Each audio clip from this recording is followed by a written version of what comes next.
He learned to read, but not in his own language. He learned to write, but not his own name.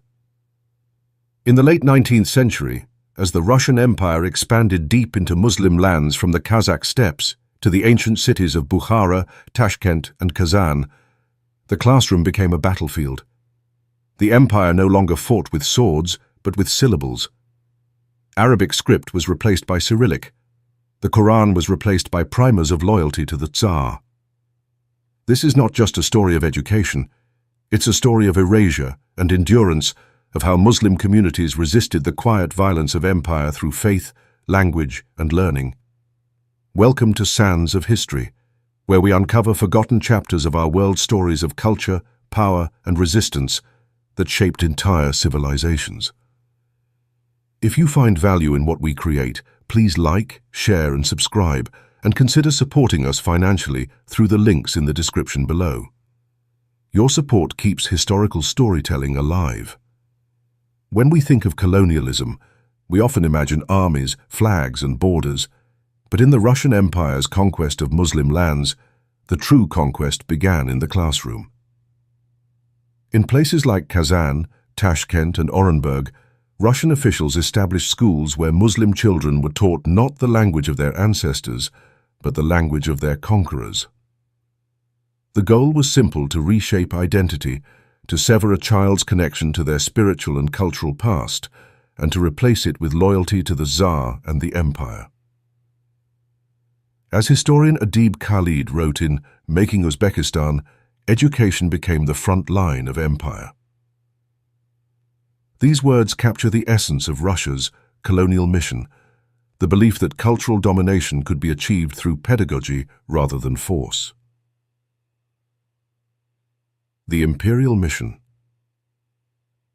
After conquering Central Asia in the 1860s and 1870s, the Russian Empire faced a question: how do you govern millions of Muslims whose faith, language, and customs differ from your own? Military rule alone was not enough. The answer lay in re-education. The empire introduced a system of Russo-native schools, Rusko-tuzemnie shkoly, government schools meant to civilize the local population.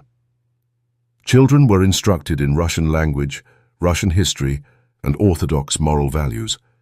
The Arabic script was often banned or discouraged, and Quranic education was portrayed as backward and superstitious.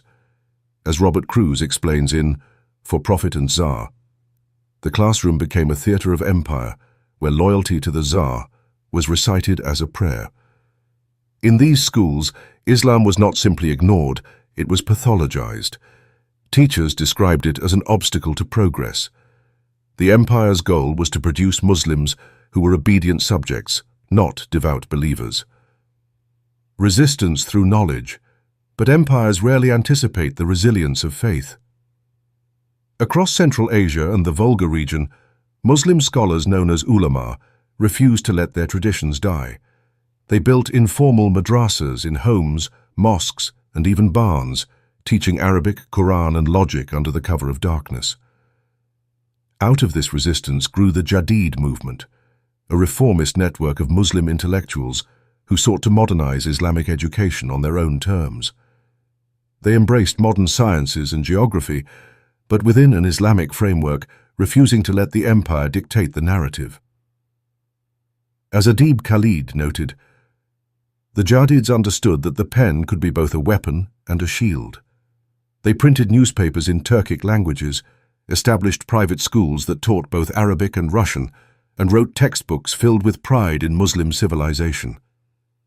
While the empire sought to create docile subjects, the Jadids produced critical thinkers and reformers, the future leaders of post-imperial Central Asia. The Language War. Language was the silent battlefield of empire. In Russian schools, Turkic and Persian languages were treated as primitive, unsuited for science or modern administration. Students were told that to be civilized, they must abandon their mother tongue. One Kazakh teacher in 1910 wrote bitterly, "They taught us to speak like them, so that we might forget how to speak to ourselves." In the Volga-Ural region, Tatars faced the same pressure. Their rich Arabic-Persian script was declared inefficient, and children were forced to learn Cyrillic. By the early 20th century, entire generations of Muslim youth could read Russian fluently, but struggled to read the Quran. As Adib Khalid observed, to master the Russian language was to cross the threshold into another civilization, one that demanded the surrender of the old self. Yet many Muslim families insisted their children study both, Russian by day, Arabic by night. The home became a hidden classroom, a quiet act of defiance, the Soviet continuation. The fall of the Tsarist Empire in 1917 did not end the cultural war, it transformed it. Under the Soviet Union, education became even more centralized and ideological. While the Soviets claimed to liberate Central Asians from Tsarist oppression, they continued the same mission: to build a new human being, atheist, rational, and loyal to Moscow. Arabic script was abolished in 1927, replaced first with Latin, then with Cyrillic. The Quran was banned from schools, and thousands of teachers who resisted were imprisoned or executed during Stalin's purges. As one Uzbek reformer lamented, quoted by Khalid, "They gave us letters without soul and knowledge without God." The Soviet classroom thus completed what the Tsarist project had begun, not merely teaching facts, but re-engineering belief. Cultural survival. And yet, despite a century of forced education, Islam and identity survived. In secret, families whispered verses of the Quran to their children. Grandmothers taught the Arabic alphabet from embroidered cloths. Folk songs and poetry carried the memory of the faith when books could not. As historian Adib Khalid writes, even in silence, the Muslim world of the empire continued to learn not from the empire's schools, but from its own memory. After the Soviet collapse in 1991, there was a massive revival of Islamic learning. Madrasas reopened, Arabic script returned in textbooks, and imams once again taught openly. But the scars of linguistic and spiritual colonization remain. The loss of script meant the loss of access to centuries of Islamic scholarship, a wound still healing today.